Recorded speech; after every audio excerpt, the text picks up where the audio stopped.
তারপরে ওয়াইট স্টুডিওতে গিয়ে এই সেটিংসগুলো অন করে নাও, তারপরেই দেখবে যে তোমার ধীরে ধীরে ভিউ আসতে শুরু হবে।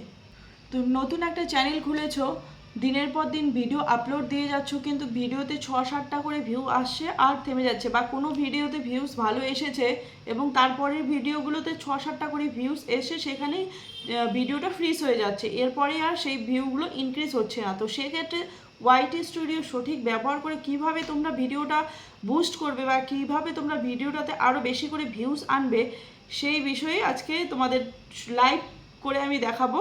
আমার নিজের ভিডিওতে আমি লাইভ করে দেখাবো, কারণ আমারটাও খুবই ছোট চ্যানেল আর নতুন চ্যানেলে আমি ভিডিওগুলোতে কিভাবে ভিউজ আনছি আর ভিডিওগুলো কিভাবে কি করছি ওয়াইটি স্টুডিওতে, সেইগুলো আমি তোমাদের আজকে স্টেপ টু স্টেপ দেখিয়ে দেবো। তো একটা স্টেপ ভুল করলে বা মিস করলে তোমরা কিন্তু এটা কাজে লাগাতে পারবে না।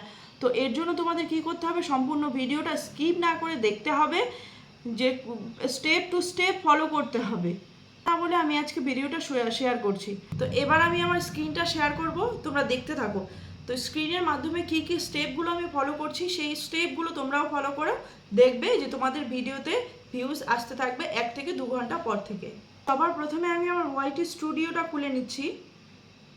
তো লোডিং নিচ্ছে, খুলছে না, নেটওয়ার্কের প্রবলেমের জন্য আমি আবার সেটাকে পেজটাকে বন্ধ করে আবার খুলে নিলাম। তো এবার খুলে গেল। দেখো যে আমার এই ভিডিওটা আমি কদিন আগে 3 দিন আগে আপলোড দিয়েছি, কিন্তু ভিউজ এসে থেমে গিয়েছে। আর নিচের ভিডিওগুলো দেখো, মোটামুটি আমার নতুন চ্যানেল হিসাবে 100-র উপর সব ভিডিওতে ভিউ আছে, বা একটা ভিডিও আছে সেটা 1000-এর উপরেও ভিউ আছে। তো এরকম সেক্ষেত্রে এখন আমি এই ভিডিওটা আমার 48-এ এসে থেমে গেছে। তো এই ভিডিওটাকে কিভাবে আমি বুস্ট করব সেটা তোমাদের দেখাচ্ছি। তো এবার আমি এখানে গিয়ে গো টু ভিডিও অ্যানালাইটিক্সে ক্লিক করলাম।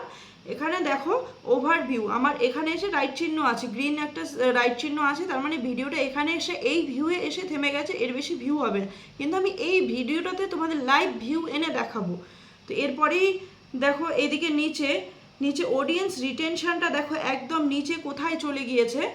তো এরপরে দেখো সাজেস্টেড ভিডিও থেকে কতগুলো ভিউ হয়েছে, ব্রাউজ ফিচার থেকে, চ্যানেল পেজ থেকে, এরকম করে তোমরা সব দেখতে পারবে।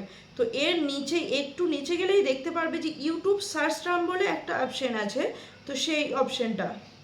তো আমি তারপরে আছে ইউটিউব সার্চ টার্মে আমার কোনো অপশন নেই, তারপরে আছে কন্টেন্ট সাজেস্ট। তো কন্টেন্ট সাজেস্ট কি আছে এখানে ক্লিক করলাম। ক্লিক করে দেখো এই ভিডিওগুলোর নিচে আমার ভিডিওটা শো করাচ্ছে, তার মানে এই ভিডিওগুলোর নিচে আমার ভিডিওগুলো শো করাচ্ছে।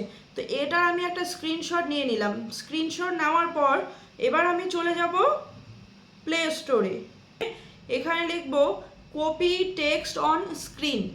কপি টেক্সট অন স্ক্রিন এটাতে ক্লিক করলাম। ক্লিক করে দেখো আমার অলরেডি এই অ্যাপটা ডাউনলোড করা আছে, চলে এসেছে। এখানে দেখো একটা নিচে ফটো সিম্বল আছে, এখান থেকে ফটো যে আমি স্ক্রিনশটটা নিয়েছি সেই স্ক্রিনশটটা এখানে নিয়ে আসলাম। স্ক্রিনশটটা নেওয়ার পর এখানে দেখো একটা ক্রপের সিম্বল আছে, তো সেখানে আমি এই স্ক্রিনশটটাকে যত দূর অবধি আমার লাগবে তত দূর অবধি আমি ক্রপ করে নেব। দেখো এইভাবে তোমরা আগে ক্রপ করে নেবে। ক্রপ করে নেওয়ার পর তারপরে যে এখানে রাইট অপশনটা আছে, রাইট অপশনটাতে ক্লিক করবে।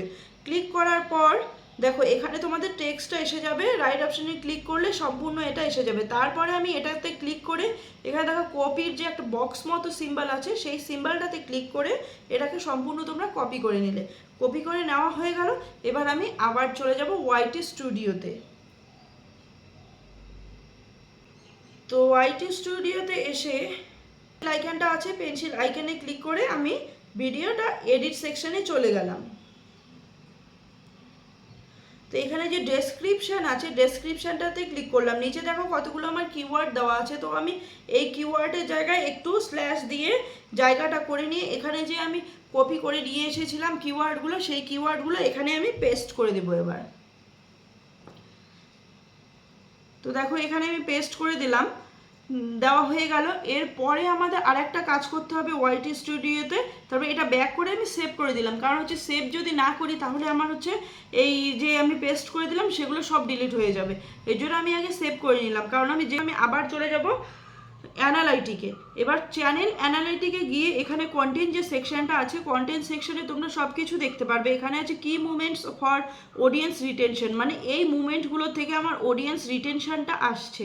দেখো এই এই 4টে ভিডিও থেকে আমার মেন হচ্ছে অডিয়েন্স রিটেনশনটা এসেছে। এরপরে যে কন্টেন্ট সাজেস্টিং ইউ, মানে আমাকে কোন কোন কন্টেন্ট সাজেস্ট করছে সেগুলো। তারপরে আছে ইউটিউব সার্চ টার্ম, তো আমার ভিডিওটা সার্চ টার্ম আসেনি, সেক্ষেত্রে আমার সার্চ টার্মে আনতে হবে। তো আমি এই যে সার্চ টার্মে ক্লিক করলে এই যে টার্মগুলো পেলাম, এগুলো সব আমি এবার আবার স্ক্রিনশট নিয়ে কপি করে নেব। আমার স্ক্রিনশটটা নেওয়া হয়ে গেল। এবার আমি সেম প্রসেসে সেই অ্যাপে গিয়ে আবার সেরকম করে কপি করে নিয়ে আসব। তো কপি করে নিয়ে আসছি, কপি করে নেওয়া হয়ে গেল। এবার আবার আমি এডিট সেকশনে চলে আসলাম। চলে এসে এখানে দেখো, এখানে আমি কিওয়ার্ডস লিখবো। কিওয়ার্ডস হলো সার্চ টার্মগুলো, মানে কি কি সার্চ টার্মে আমার ভিডিওটা আসবে সেই কিওয়ার্ডসগুলো এখানে আমি লিখবো। তো এখানে আমি কিওয়ার্ডস লিখে দিলাম। কিওয়ার্ডস লিখে দিয়ে এখানে যে আমি কপি করে নিয়ে আসলাম সেই টার্মগুলো এখানে আমি পেস্ট করে দেবো। এবার তো আমার পেস্ট করে দেওয়া হয়ে গেলে এখানের কাজ প্রায় আমার কমপ্লিট। এরপরে আছে আলাদা জায়গায় কাজ। তো এবার আমি চলে যাচ্ছি ব্যাক করে। তো এই অ্যারো চিহ্নটাতে ক্লিক করে ব্যাক করলাম। ব্যাক করার পর এখানে মোর অপশানে আছে দেখো ট্যাগ।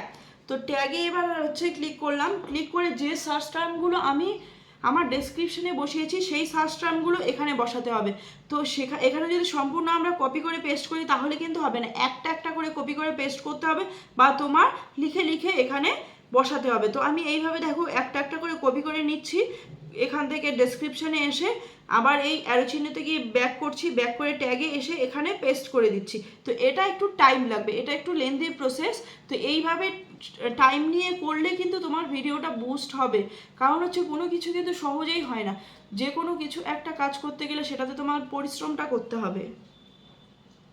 আমি বেশ কিছু হচ্ছে ট্যাগ এখানে বসিয়ে দিলাম, কারণ সম্পূর্ণগুলো বসালাম না, ভিডিওটা অনেক বড় হয়ে যাবে, এটা আমি পরে ঠিক করে নেব। তো এইভাবেই তোমরা সম্পূর্ণ ট্যাগগুলো আগে বসিয়ে দেবে। বসিয়ে দেওয়ার পর এটাকে ব্যাক করে আনবে। ব্যাক করে আনার পর এখানে দেখো আর একটা মেন কাজ হলো আমার থাম্বনেলটাকে চেঞ্জ করতে হবে। তো থাম্বনেলটা চেঞ্জ করার জন্য তোমার কি করতে হবে, একটা সুন্দর আগে থাম্বনেল বানিয়ে নিতে হবে। তো থাম্বনেলে ক্লিক করে পেন্সিল আইকনে ক্লিক করে থাম্বনেলে ক্লিক করে এখানে দেখো চেঞ্জ বলে অপশন আছে, চেঞ্জে ক্লিক করে এই যে থাম্বনেলটা তুমি ক্রিয়েট করে রেখেছো সেই থাম্বনেলটা এখানে বসিয়ে দেবে। হয়ে গেল। এরপরে আসবে আর একটা কাজ, সেটা হলো তোমার টাইটেলটাকে একটু চেঞ্জ করতে হবে, কারণ যে টাইটেলটা তুমি রেখেছো সেখান থেকে বেশি ভিউজ আসছে না, এর জন্য তোমার টাইটেলটা চেঞ্জ করতে হবে। তো আমি আগে আমার টাইটেলটাও চেঞ্জ করে দিলাম। চেঞ্জ করে দেওয়ার পর এরপরে আমি এটাকে সেভ করে দেবো সম্পূর্ণ। দেখো আমি টাইটেলটাকে এইভাবে চেঞ্জ করলাম। আর কিছু এখানে হচ্ছে ইমোজিস ব্যবহার করলাম। ইমোজিসগুলো যদি তোমরা ব্যবহার করো তাহলে টাইটেলটা আই ক্যাচি হয়, মানে নজরে পড়ে। যেমন থাম্বনেল আই ক্যাচি বা ক্লিকবেট বানাতে হয়, তেমনি কিন্তু টাইটেলেও আই ক্যাচি বা ক্লিকবেট তোমাদের করতে হবে। তো এরপরে আমার সম্পূর্ণ কাজ শেষ, এটাকে সেভ করে দিয়ে আমি বের হয়ে আসলাম। এরপর 2 থেকে 3 ঘন্টা পর গিয়ে তোমরা তোমাদের ভিডিওটা দেখবে, তারপরে দেখবে যে ভিউজ আসা শুরু হয়েছে, ভিডিওটা আবার বুস্ট হয়েছে। তবে তোমরা ভিডিও করে আপলোড করতে থাকো, দেখবে তোমাদের ভিডিওতে ধীরে ধীরে ভিউজ আসা শুরু হবে। তো ভিডিওটা তোমাদের কেমন লাগলো কমেন্ট করে অবশ্যই জানাবে। আর যদি ভালো লেগে থাকে তাহলে অবশ্যই একটা লাইক করবে আর সাপোর্ট করে আমার পাশে থাকবে। তো আজকের জন্য এতটুকুই, টাটা।